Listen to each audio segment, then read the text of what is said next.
চাচা আপনার নাম কি? কাজল। কাজল। কতদিন ধরে এই ব্যবসা করেন? মানে এই ব্যবসা বলতে এই পেশা, হ্যাঁ মানে এই পেশা কতদিন ধরে আছেন?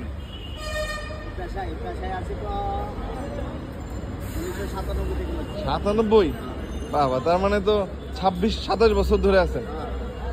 পুরো নাম কি আপনার? কাজল চন্দ্র। কাজল চন্দ্র। বাড়ি কোথায় এমনি? বাউনবাড়ির লোক এমনি? বাউনবাড়ি কোথায়? সদরে।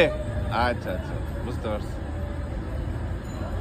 আমি গেছি বাউনবাড়ি সদর গেছি, আশুগঞ্জ গেছি, ঠিক আছে। তো আপনি 27 বছরে জীবনে ছেলে মেয়ে নিশ্চয়ই ভালো মানুষ করছেন। কয় ছেলে মেয়ে? কয় ছেলে মেয়ে আপনার? 2 মেয়ে 1 ছেলে না? সবাই কি বিয়ের সাথে হয়েছে না দিচ্ছেন না? আচ্ছা।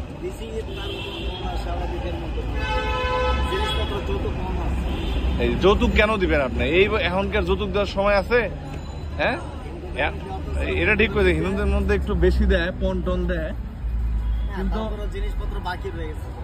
কিন্তু এগুলো গিয়া নৈতিক ভাবে দেওয়া ঠিক না আর কি, বুঝতে পারছেন? একটা মেয়ে মানুষ করতে যে খরচ হয়, বরং ছেলে মানুষ করতে কম খরচ হয়। কত ঠিক কিনা বলেন? হ্যাঁ, এই যে আপনার যে ছেলে আছে আর মেয়ে আছে, কাদের কষ্ট বেশি পালতে? মেয়ের পেছনে বেশি খরচ হয় না? তাহলে একটা মেয়েকে কেন বিয়ে দেওয়ার সময়, আমার মেয়ে বিয়ে দেওয়ার সময় যৌতুক দিতে হবে বলেন? বুঝতে পারছেন? এবার চেঞ্জ হইতে হবে আমাদেরকে। হ্যাঁ, এই যৌতুক দেওয়ার কালচার থেকে বের হয়ে আসতে হবে, পণ দেওয়ার কালচার থেকে বের হয়ে আসতে হবে। যাই হোক, আমি আপনাদের ধর্ম সম্পর্কে আমার আইডিয়া কম। আমাদের ধর্মে যেমন দেওয়ার নিষেধ, ঠিক আছে, তারপরেও দেয়, তারপরে উপহার হিসেবেও দেয়, এটাই বললাম। হ্যাঁ, সুতরাং মনে না বা মেয়েরা যৌতুক বর্তমান মেয়েরা সুখে থাকার জন্য। হ্যাঁ, বুঝছি, সুখে থাকার জন্য দেয়। এখন তো আজ আমার মেয়ে সুখেও নাই, আর আমি জিনিসপত্র দিতে পারতেছি। আমার মেয়ে তো কিন্তু লেখাপড়া করেন নাই ঠিক মতো, আর্থিকের বিনিময় পারেন নাই।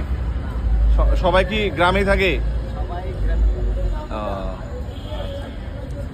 যাক, সবচেয়ে বড় কথা হলে হালাল পেশায় আছেন, এই যে কষ্ট করে কাজ করেন, তাই না? এই সবাই তো হালাল পেশায় নাই। কতজন হারাম খায়, হারাম খায়া দামি দামি জুতা পরাচ্ছে, এই হালাল খায়া ই করা ভালো, জুতা পলিশ করা ভালো। বুঝতে পারছি?